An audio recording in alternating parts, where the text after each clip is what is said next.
India के सर्वश्रेष्ठ channel Unacademy UGC net में आप सभी का स्वागत है।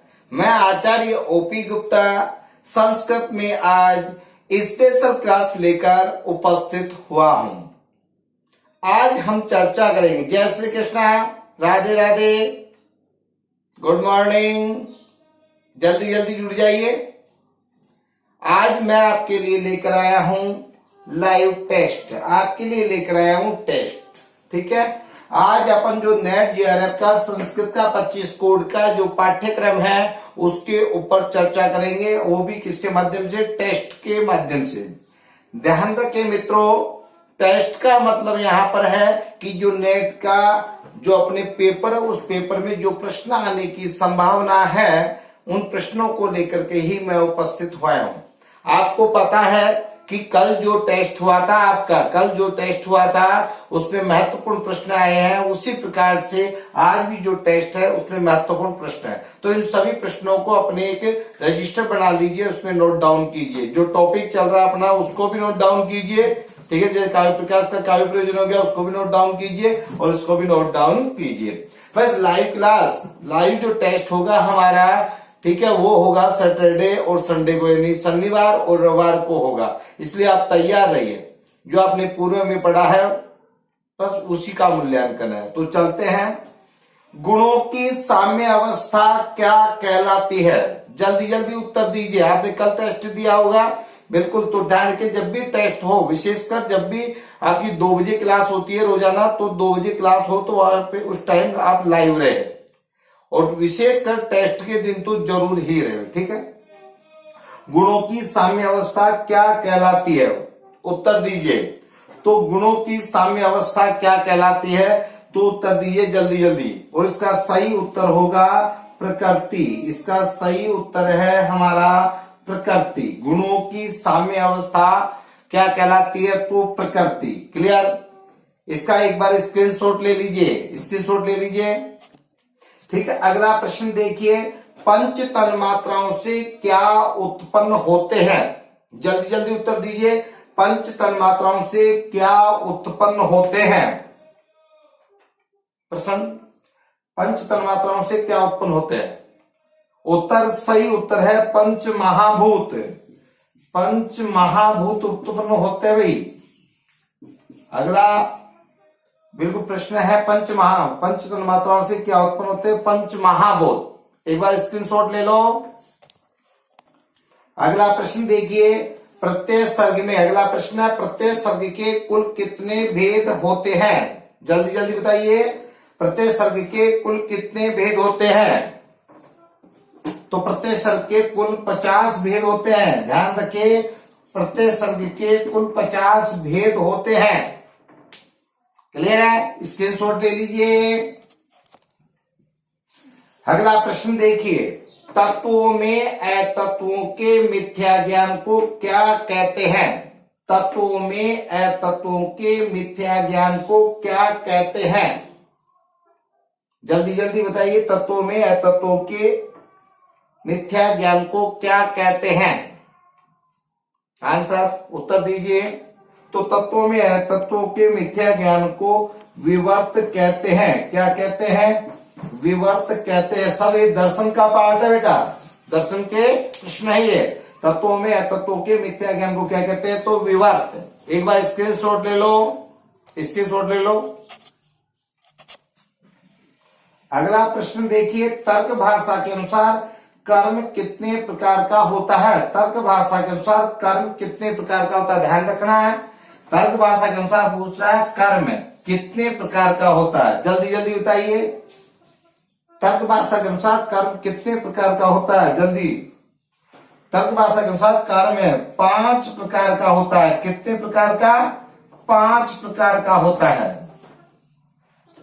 स्क्रीनशॉट ले लो एक बार। अगला प्रश्न प्रस्तुत है। तंतुरूप पट के प्रति कौन से कारण का उदाहरण है? प्रश्न को ध्यान से पढ़े। तंतु रूप पट के प्रति कौन से कारण का उदाहरण है? इसमें से प्रश्न जरूर आता है। ये जितने भी प्रश्न आपको करवा रहा हूं ये सभी प्रश्न लगातार पूछे जा रहे हैं। पिछले जितने भी सालों के प्रश्न है, नेट, जेआरएफ, स्लेट, ठीक है, कॉलेज व्याख्याता, स्कूल व्याख्याता, इन सभी में ये प्रश्न पूछे जा रहे हैं, विशेषकर नेट, जेआरएफ, कॉलेज व्याख्याता के लिए। ठीक है, तो इनको ध्यान से रखिए। तंतु रूप पट के प्रति कौन से कारण का उदाहरण है? जल्दी जल्दी बताइए। 3 कारण होते हैं, हिंट्स मैं दे देता हूं थोड़ी। समवायी, असमवायी, निमित्त कारण, 3 कारण होते हैं। जल्दी जल्दी बताइए कौन से कारण का उदाहरण है? तो इसका आंसर है असमवायी कारण है। कौन से कारण का? असमवायी कारण का उदाहरण है ये, ध्यान रखिए, असमवायी कारण है। स्क्रीनशॉट ले लो एक बार इसका। अगला प्रश्न है, ध्यान से देखिए, संज्ञा और संज्ञी के संबंध का ज्ञान क्या कहलाता है? प्रश्न वापस पर, संज्ञा और संज्ञी के संबंध का ज्ञान क्या कहलाता है? दर्शन का ही प्रश्न है ये। देखिए, संज्ञा और संज्ञी के संबंध का ज्ञान क्या कहलाता है? उत्तर दीजिए जल्दी जल्दी। तो संज्ञा और संज्ञी के संबंध का ज्ञान कहलाता उपमिति। क्या कहलाता है? उपमिति। उपमान प्रमाण का नाम सुना है ना, बस उसी से। तो संज्ञा और संबंधी से के संबंध का ज्ञान उपमिति कहलाता है। एक बार स्क्रीनशॉट ले लो इसका। अगला प्रश्न देखिए, योग दर्शन ने कितने पदार्थ माने हैं? योग दर्शन ने कितने पदार्थ माने हैं? जल्दी जल्दी उत्तर दीजिए। योग दर्शन ने कितने पदार्थ माने हैं? आंसर दीजिए। तो योग दर्शन ने 26 पदार्थ माने। कितने? 26 पदार्थ माने भाई, 26 पदार्थ माने। कौन कौन से? एक तो सांख्य के तो 25, सांख्य के तो 25 प्लस एक ईश्वर को माना है। सांख्य के 25 और एक ईश्वर को, तो 26 पदार्थों को माना है इन्होंने। स्क्रीनशॉट ले लीजिए इसका।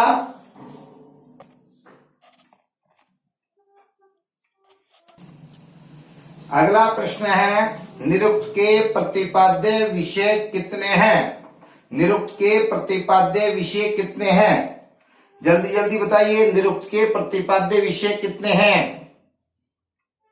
जल्दी देखो मित्रों, ज्यादा से ज्यादा शेयर करो, ज्यादा से ज्यादा लाइव आयो, जब हमारा उत्साह बढ़ेगा। ठीक है, जल्दी से जल्दी। अब लंबा कोर्स भी चलाने वाले हैं। जो स्टूडेंट्स अगली बार दिसंबर का नेट देने वाले हैं, ठीक है, जून वाला जो स्टूडेंट्स है वो तो जो हमारा क्रैश कोर्स चल रहा है उसको ज्वाइन करिए, फ्री में मिल रहा है अपन को। लेकिन जो स्टूडेंट दिसंबर का या आगे वाला नेट देना चाह रहे हैं उनके लिए हम तुरंत लॉन्ग कोर्स लेकर आ रहे हैं। ठीक है, तो ज्यादा से ज्यादा शेयर करें। निरुक्त के प्रतिपाद्य विषय कितने होते हैं? जल्दी बताइए। तो निरुक्त के प्रतिपाद्य विषय कितने होते हैं? 5। प्रतिपाद्य विषय कितने होते हैं? 5। एक बार स्क्रीनशॉट ले लो इनका भी। अगला प्रश्न देखिए, आश्वलायन स्रोत सूत्र किस वेद का है? आश्वलायन स्रोत सूत्र किस वेद का है? वेद का नाम बताना है। ऋग्वेद, यजुर्वेद, अथर्ववेद, सामवेद, कौन से वेद का है? जल्दी जल्दी उत्तर दीजिए। आश्वलायन स्रोत सूत्र किस वेद का है? ध्यान रखिए, ये ऋग्वेद का है। यहां से एक प्रश्न पूछा जाता है आपको, सूत्र में से प्रश्न पूछा जाता है कि कौन सा सूत्र किस वेद का है। एक बार इसका स्क्रीनशॉट ले लो।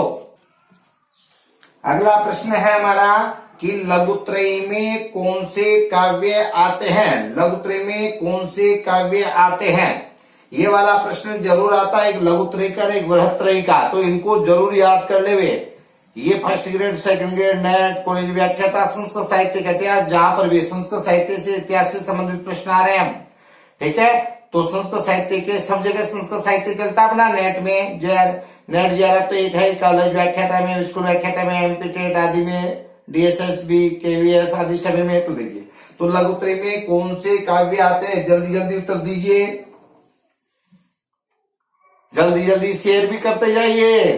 हाँ, उत्तर दीजिए। तो देखो, लघुत्रयी में कौन से आते हैं? तो इसके लिए एक ट्रिक याद कर लेना, इसके लिए एक ट्रिक याद कर लेना, कुमेर। एक ट्रिक याद कर लेना आप, कुमेर। ठीक है। और लघु त्रयी का मतलब है तीन, त्रयी का मतलब तीन, तीन काव्य आते हैं इसमें। और लघु त्रयी के साथ में आप याद कर ले वे कि कुमेर कालिदास, क्या याद कर ले वे, कुमेर कालिदास याद कर ले वे, कुमेर कालिदास याद कर ले वे कि कुमेर में कालिदास के 3 ग्रंथ आते हैं भाई। अब 3 ग्रंथ कौन से आते हैं तो देखिए, पहला आता है कुमार, कु से कुमार संभव, कु से कुमार संभव है, पहला है हमारा कुमार संभव, कु से कुमार संभव। मे से मेघदूत, मे से मेघदूतम, ठीक है ना, मेघदूत। और रै से रघुवंश, रै से रघुवंशम, ठीक है ना, रै से रघुवंशम। देखो तो लघुत्रयी में कुमार संभव, मेघदूत और रघुवंश, तो तीनों काव्य किसके हैं, कालिदास के। तो ट्रिक याद कर ले वे कि कुमेर कालिदास से कुमार संभव, मे से मेघदूत, रै से रघुवंश। तो कुमेर कालिदास याद कर लेंगे तो हमारे को लघुत्रयी के कुमार संभव, मेघदूत और रघुवंश याद हो जाएंगे। क्लियर है, एक बार स्क्रीनशॉट ले लीजिए। अगला प्रश्न देखिए, ध्यान रखिए, पहला भी लघुत्रयी की बात की थी, तो लघुत्रयी के 3 प्रश्न बनाएंगे तो तीनों की याद रखना, ठीक है। और बृहत्तरी में किन काव्यों की गणना होती है, दूसरा प्रश्न बताया हमने अगला वाला कि बृहत्तरी में किन काव्यों की गणना होती है, जल्दी जल्दी बताइए। बृहत्तरी में किन काव्यों की गणना होती है, तो देखिए इसके लिए भी एक ट्रिक बनाई है, किसी ने, एक इसके लिए भी एक ट्रिक बनाई है, किसी ने, एक ट्रिक बनाई है, किसी ने, ठीक है। किसी ने का मतलब है की से किरातार्जुनीयम, सी से शिशुपालवध और नई से नेषधीय चरितम, किसी ने, ठीक है। किसी ने, तो पहला हमारा है किरातार्जुनीयम, पहला है किरातार्जुनीयम, पहला काव्य है किरातार्जुनीयम, ठीक है। दूसरा काव्य सी, सी से मतलब है शिशुपाल वधम, सी से मतलब है शिशुपाल वधम, दूसरा काव्य है शिशुपाल वधम, ठीक है। और तीसरा ने से मतलब है नेषधीय चरितम, है कौन सा, नेषधीय चरितम, नेषधीय चरितम, ध्यान रखिए। तो किसी ने याद रखे किरातार्जुनीयम, शिशुपाल वध और नेषधीय चरितम। तो यहां से प्रश्न जरूर आता लघुत्रयी और बृहत्तरी का, तो एक बार इसका स्क्रीनशॉट ले लीजिए। अगला प्रश्न देखिए, इंदुमती स्वयंवर का वर्णन रघुवंश के किस सर्ग में हुआ है, ध्यान रखिए रघुवंश में वर्णन हुआ भाई इसका, रघुवंश में वर्णन हुआ है इंदुमती स्वयंवर का। तो इंदुमती स्वयंवर का वर्णन रघुवंश के किस सर्ग में हुआ है, सर्ग का नाम बता, किस सर्ग में हुआ, जल्दी जल्दी बताइए। प्रश्न बार बार पूछा गया है, बार बार पूछा जा रहा है, बार बार पूछा गया है लगातार। तो इंदुमती स्वयंवर का वर्णन रघुवंश के किस सर्ग में हुआ है, जल्दी जल्दी बताइए। तो इसका सही आंसर है कौन से में, सर्ग 6 में, सर्ग 6 में इंदुमती स्वयंवर का वर्णन हुआ है, ठीक है। स्क्रीनशॉट ले लो इसका भी। अगला प्रश्न देखिए, अभिज्ञान शाकुंतलम, अभिज्ञान शाकुंतलम का प्रथम, अभिज्ञान शाकुंतलम का प्रथम आंग्ल अनुवाद किसने किया, अभिज्ञान शाकुंतलम का प्रथम आंग्ल अनुवाद, आंग्ल का मतलब है अंग्रेजी, आंग्ल का मतलब है अंग्रेजी, कि अभिज्ञान शाकुंतलम का प्रथम अंग्रेजी अनुवाद किसने किया। लेकिन वहां पर आपके आंग्ल अनुवाद ही आएगा कि अभिज्ञान शाकुंतलस्य प्रथम आंग्ल अनुवाद है का किसने किया। तो अब बताइए किसने किया, जल्दी जल्दी।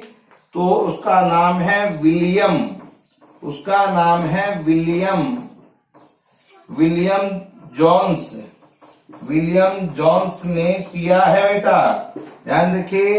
अभिज्ञान शाकुंतलम का प्रथम आंग्ल अनुवाद विलियम जोन्स ने किया है। स्क्रीनशॉट ले लो इसका भी। अगला प्रश्न है, ध्यान रखिए, ज्यादा शेयर करते जाओ, साथ ही साथ शेयर करते जाओ, लाइक करते जाओ। प्रश्नों के उत्तर आप लोग थोड़ा सा मेहनत करके आनी पड़ेगी, देख के आवे। विचित्र मार्ग के प्रवर्तक कौन है, विचित्र मार्ग के प्रवर्तक कौन है, जल्दी जल्दी बताइए। ये संस्कृत साहित्य से संबंधित प्रश्न चल रहे हैं। तो विचित्र मार्ग के प्रवर्तक कौन है, उत्तर बताइए। तो विचित्र मार्ग के प्रवर्तक है महाकवि। जल्दी जल्दी बताइए क्या आंसर है। महाकवि, जल्दी बताइए। महाकवि भारवी। ध्यान रखिए, विचित्र मार्ग के प्रवर्तक महाकवि भारवी है। ठीक है, स्क्रीनशॉट ले लीजिए इसका। अगला प्रश्न देखिए, षड्यंत्र महाकाव्य किसे कहा गया है? उत्तर दीजिए, षड्यंत्र महाकाव्य किसे कहा गया है? जल्दी जल्दी, षड्यंत्र महाकाव्य किसे कहा गया है? सही उत्तर है हमारा शिशुपाल वधम। शिशुपाल वधम सही उत्तर है हमारा शिशुपाल वधम। ध्यान रखिए, यहां पर जैसे प्रश्न आपको प्रस्तुत करता हूं वैसे ही आपका दिमाग चलना चाहिए, क्योंकि यहाँ पे 4 ऑप्शन तो दे ही नहीं रहा मैं। यदि 4 ऑप्शन नहीं दे रहा है इसका मतलब आपका दिमाग नहीं चलना चाहिए। यदि अब मैं 4 ऑप्शन आपको दिया जाए, 4 विकल्प दिए जाए, तो आपके लिए समस्या हो जाती है कि कौन सा होगा। चारों के बारे में सोचना पड़ेगा उत्तर देने के लिए। यहाँ पे आपको सोचना ही नहीं पड़ेगा। यदि आपके पास उत्तर है तो आपका ये वास्तविक मूल्यांकन के लिए ये टेस्ट है। तो एक बार इसका स्क्रीनशॉट ले लीजिए। अगला प्रश्न देखिए, स्वप्न वासव दत्तम में विदूषक का क्या नाम है? ध्यान रखिए, विदूषक वाला प्रश्न आता है। जिन जिन नाटकों में विदूषक कौन सा होता है? जो हास्य पात्र होता है उसको बोलते हैं विदूषक। तो जिन नाटकों में आता है ये विदूषक, तो जिन नाटकों में विदूषक का नाम है, ठीक है ना, ज्ञान शाकुंतलम है, स्वप्न वासव दत्तम है, ठीक है अपना, औरों में भी आएगा, मालविका अग्निमित्र में, विक्रमोर्वशी आदि में है। तो वहां पर जितने भी नाटक है उनमें मुद्रा राक्षस आदि सभी में, तो सब जगह ध्यान रखना अपन को कि जहां पर भी विदूषक का नाम आएगा, ठीक है, वहां पे प्रश्न पूछा जाता तो उनको नाम को याद रखना। तो बताइए, स्वप्न वासव दत्तम में विदूषक का क्या नाम है? ध्यान रखिए, वसंतक। क्या नाम रखा गया था? बिल्कुल, स्वप्न वासव दत्तम में विदूषक का नाम वसंतक था। कोई समस्या है यहां तक? किसी को कोई समस्या? एक बार हाँ हम यस में जवाब दे दो एक बार सभी। देखो मित्रों, एक तो ज्यादा से ज्यादा आप लाइव रहो, क्योंकि देखो आप ये सोचो कि हम समय इस टाइम में लॉकडाउन हो रहा है, और लॉकडाउन में हम घर से रिकॉर्डिंग करके भेज रहे हैं, मोबाइल से रिकॉर्डिंग करें, क्योंकि संसाधन उपलब्ध नहीं है। एकदम से लॉकडाउन लग गया तो उतने संसाधन नहीं थे कि सबको घर बैठे लैपटॉप दे या स्टूडियो बना दे, यह तो संभव नहीं था, इसलिए रिकॉर्डिंग करके भेजा जा रहा है। तो आप सोचिए, एक दिन पहले रिकॉर्डिंग करते हैं, फिर जब आपकी 2 बजे क्लास होती, जब बैठते इसलिए है कि लाइव रहेंगे तो जो भी स्टूडेंट्स प्रश्न पूछे, कमेंट्स करे, कोई भी उनकी जिज्ञासा उसका आंसर, तो आप लोग ज्यादा से ज्यादा लाइव रहे हो, तैयार है बिल्कुल, अपने विषय वस्तु को पूरा पढ़ के फिर तैयार है। ठीक है, तो एक बार इसका स्क्रीनशॉट ले लीजिए। तो अगला प्रश्न देखिए, अभी संस्कृत साहित्य से संबंधित प्रश्न चल रहे हैं अपने, ठीक है। तो उत्तर रामचरितम के तृतीय अंक का नाम क्या है? उत्तर रामचरितम में कितने अंक, पहले ये देखिए, ठीक है, फिर उन अंकों का नामकरण किया गया है, तो तृतीय अंक का क्या नाम रखा गया है उसके बारे में सोचिए। तो उत्तर रामचरितम के तृतीय अंक का नाम क्या है? जल्दी जल्दी बताइए, जल्दी जल्दी बताइए। देखिए उसका क्या नाम है, सही नाम तो देखिए छायांक। जो तीसरा अंक है उसका नाम है छायांक, ठीक है, या छायांक कह सकते हो, या छाया सीता, क्या छायांक या छाया सीता नाम रखा गया है। ये प्रश्न पूछा जा रहा है लगातार, तो अच्छी तरीके से याद रखिए। उत्तर रामचरितम के तृतीय अंक का नाम क्या है? तो छायांक या छाया सीता, और इसी के 7वें अंक का नाम है गर्भांक।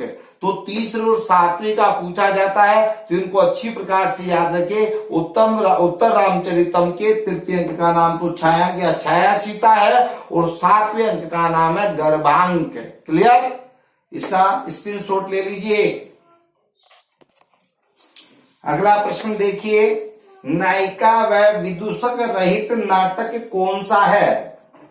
नाटक में देखो ऐसा कौन सा नाटक है जिसमें नायिका व विदूषक का अभाव है, तो नायिका व विदूषक का अभाव ऐसे भी आ सकता है। तो नायिका व विदूषक रहित नाटक कौन सा है जिसमें नायक भी नहीं है, जिसमें नायिका भी नहीं है, जिसमें विदूषक भी नहीं है, नायिका स्त्री पात्र का अभाव भी है, ठीक है, और हंसाने वाला भी नहीं है।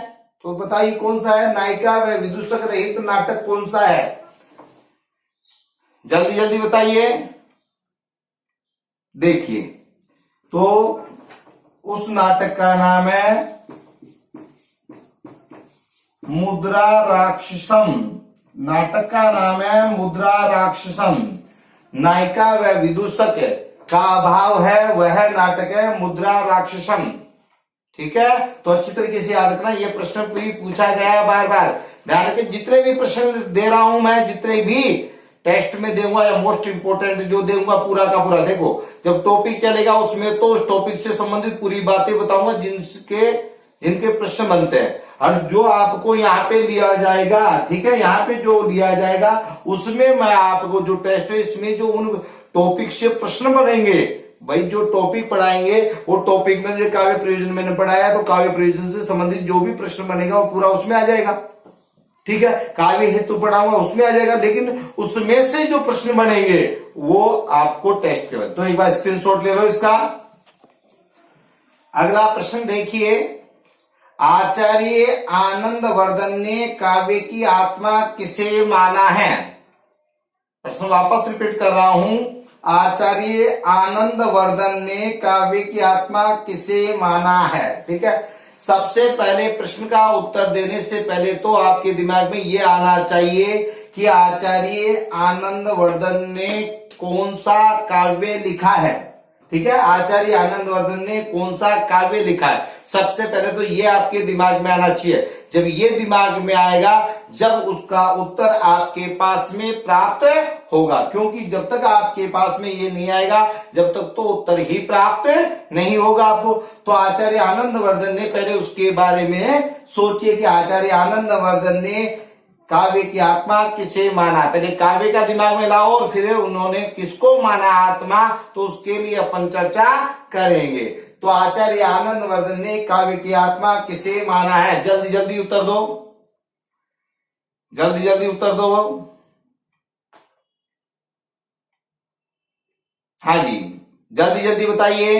सही है, सही है, बिल्कुल। जैसे ही आपके दिमाग में क्या आएगा ये, तो आचार्य आनंदवर्धन ने काव्य की आत्मा किसको माना है, ध्वनि को। किसको माना है, ध्वनि को माना है, ध्यान रखिए। ठीक है, इसका भी एक स्क्रीनशॉट ले लीजिए आप। ठीक है, कोई समस्या, आगे की चर्चा अगली क्लास में करेंगे। जय तु संस्कृतम, जय तु भारतम, राधे राधे, जय श्री कृष्णा। आपका दिन शुभ हो।